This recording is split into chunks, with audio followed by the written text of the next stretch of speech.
Welcome to mini foods Jaisingh. எல்லோருக்கும் வணக்கம். இன்றைக்கி கடலை மாவுக்கு அரைச்சி பூந்தி எதுவும் பொரிக்காமலேயே எளிமையான மெத்தடில் சுவையான பூந்தி லட்டு நம்ம எப்படி செய்கிறது அப்படின்னு தாங்க பார்க்க போகிறோம்.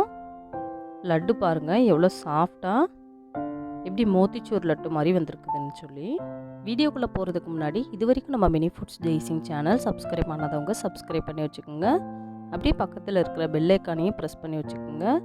அதுக்கும் மேலே இருக்கிற ஆளுங்கிற பெல் ஐக்கானையும் ப்ரெஸ் பண்ணி வச்சுக்கோங்க. அப்போ தான் நான் போட்ட எல்லா வீடியோஸோட நோட்டிஃபிகேஷனும் உங்களுக்கு வந்து சேரும். இப்போது ஒரு பாத்திரத்தில் 1 கப் அளவுக்கு கடலை மாவு சேர்த்துக்கலாம். இந்த கடலை மாவில் 1/2 கப் அளவுக்கு பால் ஆடை சேர்த்துருக்குறேங்க. உங்கள்கிட்ட இதே போல் பால் ஆடை இருந்துச்சுன்னா நீங்கள் இதில் சேர்த்துக்கோங்க. இல்லாட்டினா ஒரு 1/4 கப் அளவுக்கு நல்லா திக்காக காய்ச்சின பால் வந்துட்டு ஆட் பண்ணி இதே போல் பிசைஞ்சு விட்டு எடுத்துக்கோங்க.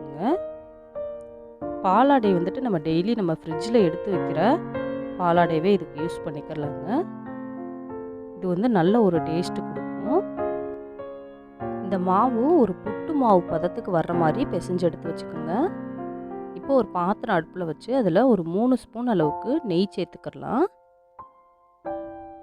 இப்போ நெய் நல்லா சூடானதுக்கு அப்புறமா இதில் ஒரு கைப்பிடி அளவுக்கு முந்திரி பருப்பு சேர்த்துக்கிடுவோம். இது ஆப்ஷனல் தாங்க, தேவைன்னா எடுத்துக்கோங்க, இல்லாட்டினா விட்டுறலாம். இதை நல்லா வறுத்து எடுத்துக்கிடுவோம். ரொம்ப ப்ரௌன் கலராக வேண்டாம், லைட்டாக பொன்னிறமானாலே போதும்.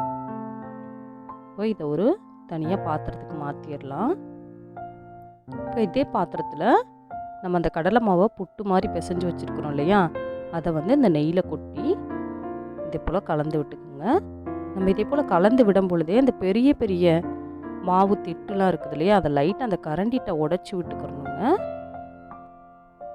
இந்த மாவை கலந்து விடும் பொழுதே இதே போல் அப்பப்போ வந்துட்டு அந்த பெரிய பெரிய கட்டிகள்லாம் உடச்சி விட்டுக்கோங்க. இந்த மாவு வந்துட்டு ஒரு 5லேருந்து 7 நிமிஷம் வறுத்து எடுக்கணும். அடுப்பு வந்துட்டு சிம்லேயே வச்சுக்கோங்க, மீடியம் ஃப்ளேமில் கூட வைக்க வேணாம், சிம்லேயே வச்சு இதே போல் வறுத்து எடுத்துக்கோங்க. அந்த பச்சை வாசனை வந்துட்டு நம்ம வறுக்கும் பொழுதே போயிடும். பாருங்கள், இந்த மாவு வந்துட்டு ஒரு பூந்தி மாதிரி பதத்துக்கு வந்துருச்சு. இந்த அளவுக்கு பதம் வர மாதிரி வறுத்து எடுத்துக்கோங்க. அந்த கலர் லைட்டாக சேஞ்ச் ஆக ஆரம்பிக்குது பாருங்கள். இப்போ வந்துட்டு நம்ம அடுப்பை ஆஃப் பண்ணிடலாம். இது தனியாக பாத்திரத்துக்கு மாற்றிட்டு இப்போ ஒரு பாத்திரம் அடுப்பில் வச்சு அதில் 3/4 கப் அளவுக்கு சுகர் சேர்த்துருக்குறேன், 1/2 கப் அளவுக்கு தண்ணி சேர்த்துருக்குறேன். இப்போ இது நல்லா கொதிக்கட்டும். அடுப்பு வந்துட்டு மீடியம் ஃப்ளேமில் வச்சுக்கோங்க. இந்த பாகுக்கு கம்பி பதம் அப்படிலாம் எதுவுமே தேவை கிடையாதுங்க. இந்த ஜீரா வந்துட்டு நல்லா கொதிச்சு வந்தால் போதும். பாருங்கள், நல்லா கொதிச்சிருச்சு. இப்போ நம்ம அடுப்பு ஃபுல்லாக சிம்மில் வச்சுட்டு நம்ம வறுத்து வச்சுருக்கிற அந்த கடலை மாவை இந்த ஜீராவில் போட்டுருவோம். அடுப்பு வந்துட்டு ஃபுல்லாக சிம்மில் வச்சுருங்க. சிம்மில் வச்சுட்டு இதே போல் மாவை கொட்டி லைட்டாக கலந்து விடுங்க. இது பெரிய பெரிய கட்டிகள் இருந்துச்சுன்னா இது போல் கரண்டி வச்சு உடைச்சி விட்டுக்கோங்க. இப்போ இதில் கொஞ்சமாக yellow colour food colour add பண்ணிக்கிறேங்க.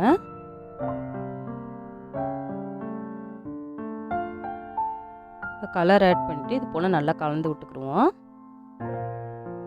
அடுப்பு வந்துட்டு சிம்லேயே இருக்கட்டும். அப்போ தான் அந்த கடலை மாவு வந்துட்டு அந்த ஜீராவை உறிஞ்சிக்கிறோம்.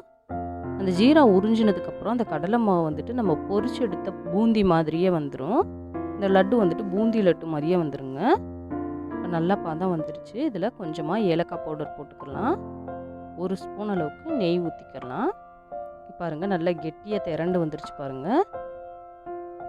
இப்போ இந்த அளவுக்கு பதம் நல்லா வந்ததுக்கப்புறமா நம்ம அடுப்பை ஆஃப் பண்ணிடலாம்.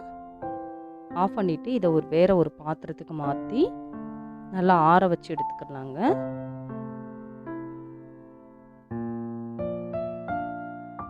இதை நல்லா ஆற வச்சு எடுத்துக்கிடுவோம். இது கை பொறுக்கிற சூடு பதம் அப்படிலாம் எதுவுமே வேணாங்க, நல்லா ஆறிடட்டும்.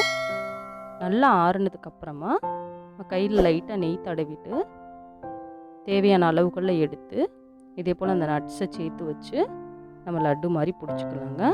அவ்வளோதான், எளிமையான முறையில் பூந்தி லட்டு நம்ம செஞ்சு முடிச்சாச்சு.